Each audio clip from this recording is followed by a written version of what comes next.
Hello student, Katiyar education में आपका स्वागत है। आज मैं 12th क्लास की हिंदी साहित्य की पुस्तक सरयू से पाठ 4 कवि घनानंद जी द्वारा रचित प्रेम पीर पढ़ाऊँगी। इससे पहले हम कवि घनानंद जी के बारे में जान लेते हैं। घनानंद रीतिकाल की रीतिमुक्त स्वच्छंद काव्य धारा के प्रमुख कवि हैं। इनका जीवन और काव्य दोनों अभिन्न हैं। इनका जन्म सन 1746 में हुआ।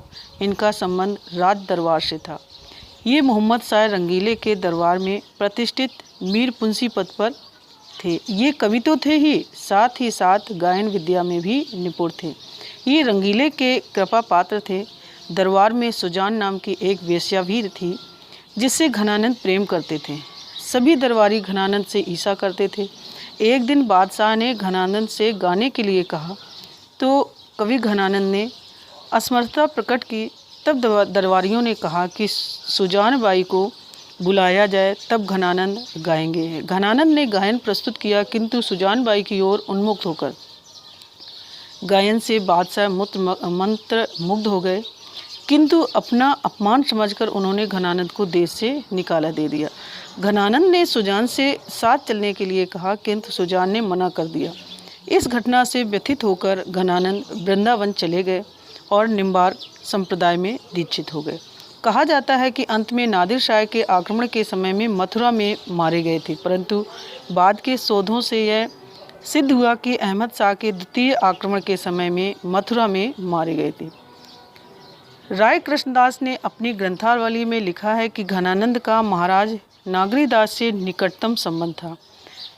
किंवदंती है कि घनानंद जयपुर से मथुरा आ गए और वहीं उन्होंने कत्लेआम देखा और कत्लेआम करने वालों से कहा कि मुझे तलवार के घाव बहुत देर तक दो। इनको ज्यों-ज्यों तलवार के घाव लगाए गए त्यों यह ब्रजराज में लौटते रहे। ऐसे देह त्याग दिया, यानी कि इनकी मृत्यु हो गई। घनानंद की रचनाओं में है सुजान सागर, विरह लीला, कोकसार, रसकेली, बल्ली, कृपाकंद निबंध, घन आनंद कवित्त, सुजान हित प्रबंध, वियोग वेली, इश्कलता, जमुना जस, आनंद घन जू की पदावली, प्रीति पावस एवं सुजान विनोद प्रसिद्ध हैं। घनानंद प्रेम के पीर के कवि थे। उनके काव्य में वियोग श्रृंगार की ही प्रधानता है। आचार्य रामचंद्र शुक्ल ने लिखा है कि प्रेम मार्ग का ऐसा प्रवीण और धीर पथिक तथा जवादानी का ऐसा दावा रखने वाला ब्रज भाषा का दूसरा कवि नहीं हुआ है। भाषा पर घनानंद का पूरा अधिकार था। ब्रज भाषा की लाक्षणिकता और व्यंजकता की शक्ति को घनानंद में देखा जा सकता है। ब्रज भाषा का शुद्ध मानक और व्यंजक रूप जैसा उनकी कविता में मिलता है, वैसा अन्यत्र कहीं भी नहीं मिलता है। पाठ परिचय। प्रस्तुत पाठ में घनानंद ने 5 छंद संकलित हैं। इन पदों में उनकी पीड़ा की अभिव्यक्ति हुई है। विरह की स्थिति अत्यंत पीड़ा कारक होती है और जब प्रिय के दर्शन किसी कारण से दुर्लभ हो जाते हैं तो वह स्थिति और भी करुणायक होती है। प्रेयसी स्वानुभूति भी नहीं दिखाती और प्रेमी तड़पता रहता है। प्रेमी प्रेयसी को उपालंब देकर सचेत भी करता है कि जो दूसरों को कष्ट देता है वह स्वयं भी कष्ट पाता है।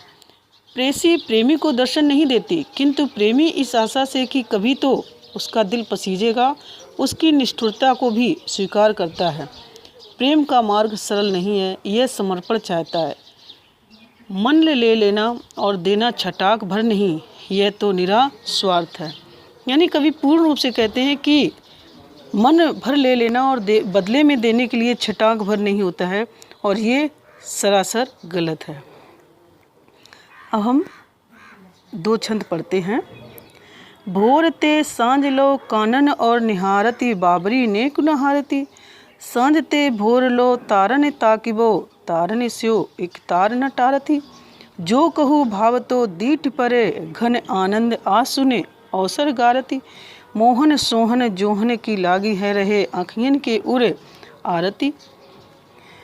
यहाँ पे भोर का अर्थ है सवेरा, सांझ माने संध्या या शाम, लो माने तक, कानन माने बन, और माने तरफ, निहारत माने देखते रहते, नेक माने तनक जरा सा भी, निहारते नहीं थकती हैं, देखते हुए नहीं थकती हैं। तारन तारन माने तारों को, ताकि वो माने ताकना या देखना।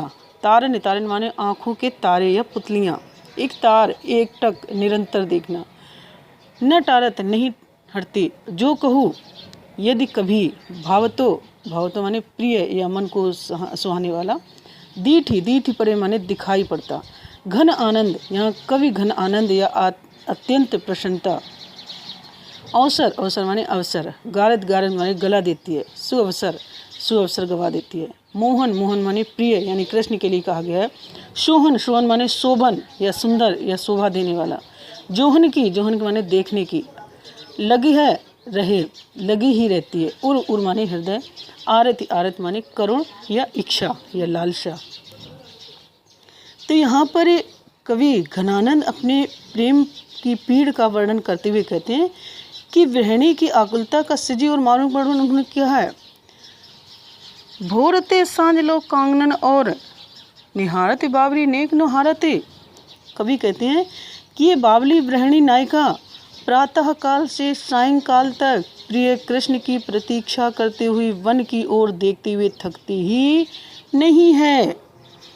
सांझते भोर तो तारन ताकि वो तारनी सो एक तार न टारती। इसी प्रकार शाम से प्रातः तक आकाश में तारों को एक टक निहारती हुई पल के लिए भी अपनी दृष्टि नहीं हटाती है। जो कहूँ भावतो दीठ परे घन आनंद आशुनि सोसर गारती। यदि कृष्ण दर्शन को लालयित या गृहिणी को कभी उसके मन भावन सामने दिख जाते हैं या मन को भाने वाले कृष्ण को दिख जाते हैं, तो यह पगली उस सुअवसर को अपने आंसुओं में गवा देती है। मोहन सोन जोहन की लागी रहे आँखिन के उर आरती। इसके नेत्रों से बहते आंसू इसे जी भर अपने प्रियतम को देखने नहीं देते हैं। यही कारण है कि इसकी आंखों की सुंदर मनमोहन या मन को मोहने वाले या मनमोहन को देखने के लिए अथवा मोहन के सामने देखने की इच्छा लालसा भी कभी संतुष्ट नहीं हो पाती है। गरल गुमान की गरावनी दशा को पान कर कर धौसे रहने प्राणी घटी वो। हेत खेत धूरी चूरी सांस पाँव राखी विष समुदेग वान आगे ओटी वो। जान प्यारे जो न मन आने तो आनंद घन भूल तू न सुमरी परख चरख चोटी वो। तिहें ये सिरारती छाती तो ही वे लागती ताती तेरे बांटे आयो है अंगारन पे लोटी वो। गरल माने यहाँ पर आया है विष के लिए। गुमान माने घमंड या अहंकार। गरावन माने गलाने वाली पीड़ा। दशा माने दशा या हालत अवस्था। पाने में पीना या सहन करना। धौस माने दिन रात।